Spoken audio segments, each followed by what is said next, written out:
Hello and welcome back to Mirror Interpretation Todorova. We keep reading this book called Keep Calm and Cut Him Off by Bruce Bryans. How to respect your time. This is how I would undername this book. How to respect your time, and we're reading portion 10.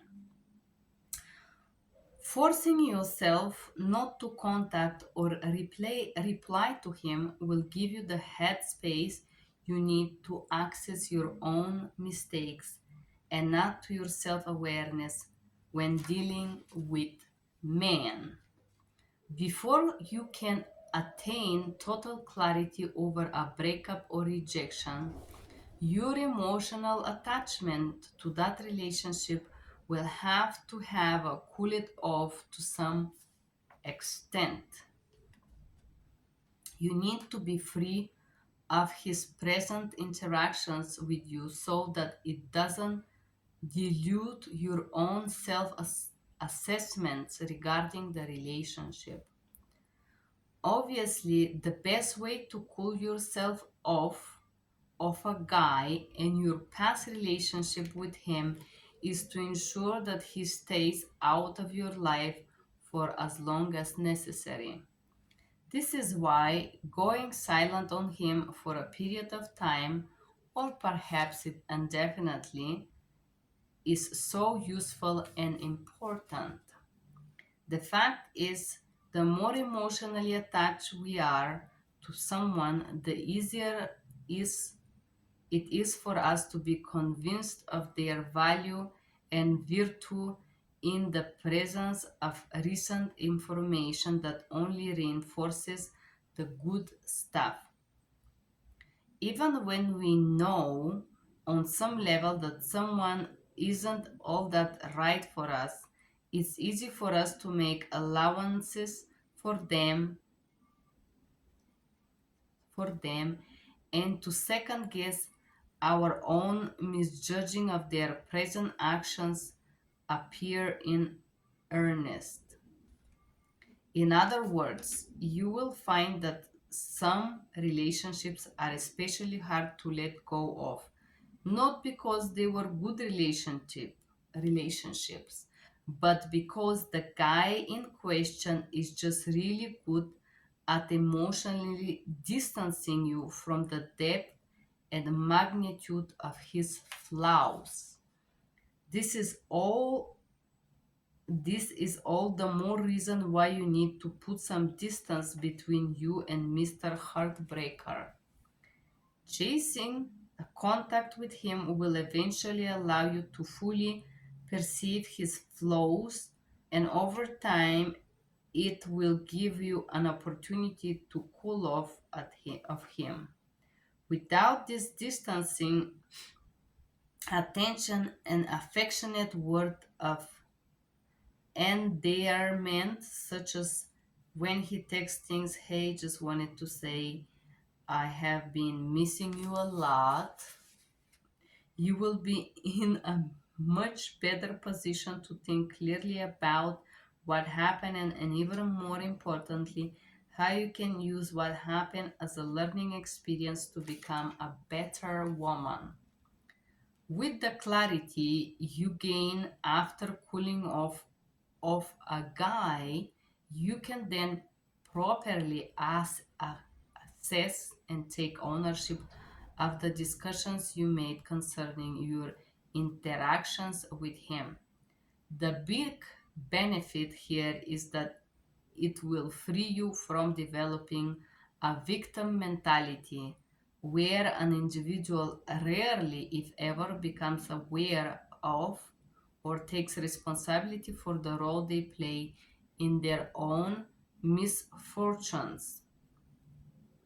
Your newfound clarity will actually help you to see what, although a relationship did not go the way you wanted, there are things you could do definitely in the future in order to avoid similar outcome.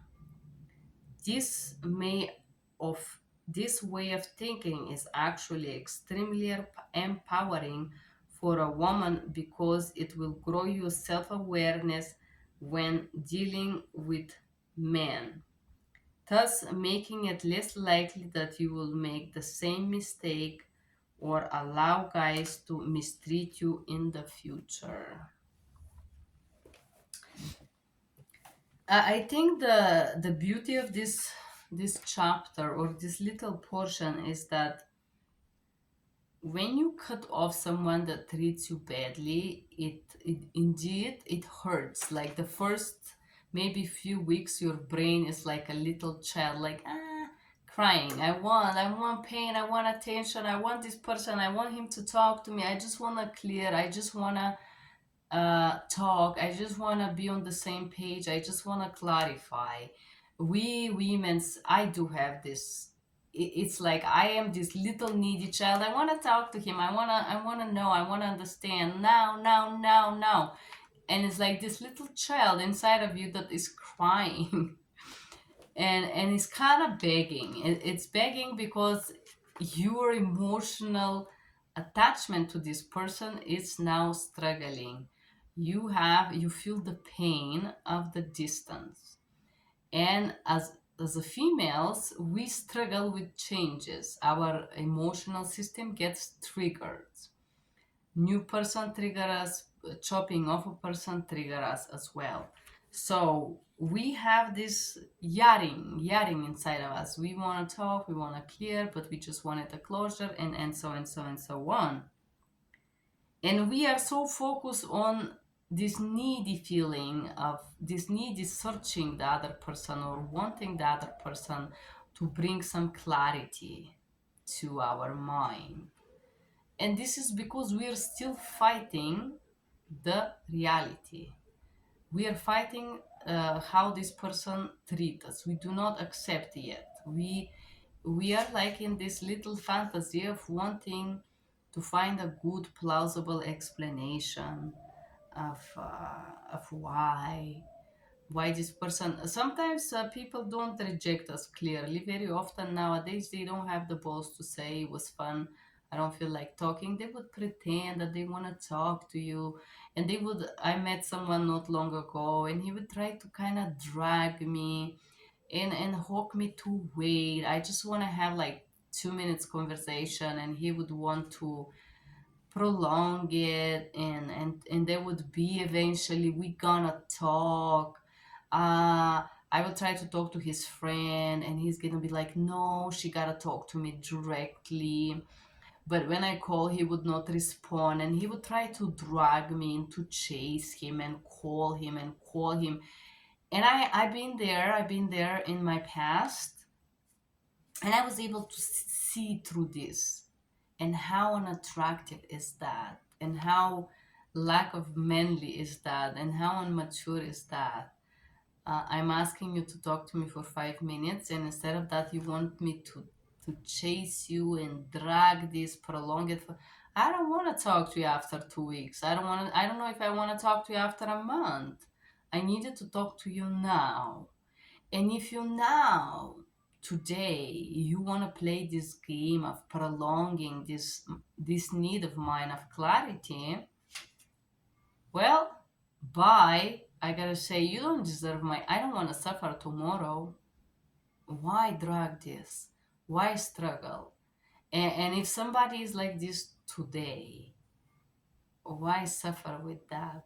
And and the reason why a lot of women are hooked into waiting is because there must be an explanation. They want to accept this behavior and continue because they're afraid to look inside, and inside is, I'm hurt.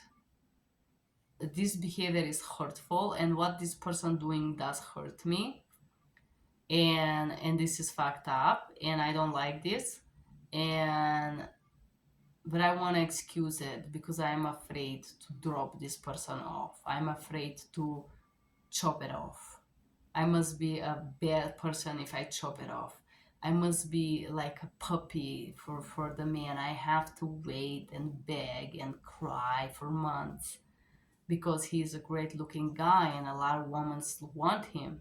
No, I don't want to suffer anymore. And this is why I love this book, because this book is like saying that if you disconnect this person, you're gonna have this moment of neediness.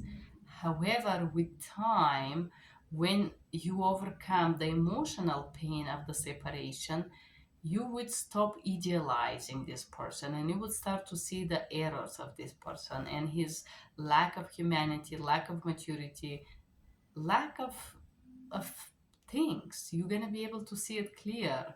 But if you stay in touch with this emotional, I would say, breadcrumbing, you're gonna nourish this needy child, this needy fantasy that you have, and you would never drop it actually off. You would never see it the way it is. You would live in this fantasy. Very beautiful. I like the fact that when you give space to yourself, I agree that you not only cool off, but you can see things clearly. I definitely agree with that. And I think the most beautiful part about dropping off someone is that you can focus on the things that you love, like reading, watching me, reading this book with you guys, maybe relaxing, reading a book, going to the gym, going on a walk, or taking yourself out. You can do this. I hope you enjoyed this video. If you did, please like, share, and subscribe, and write me your comments below. Bye bye.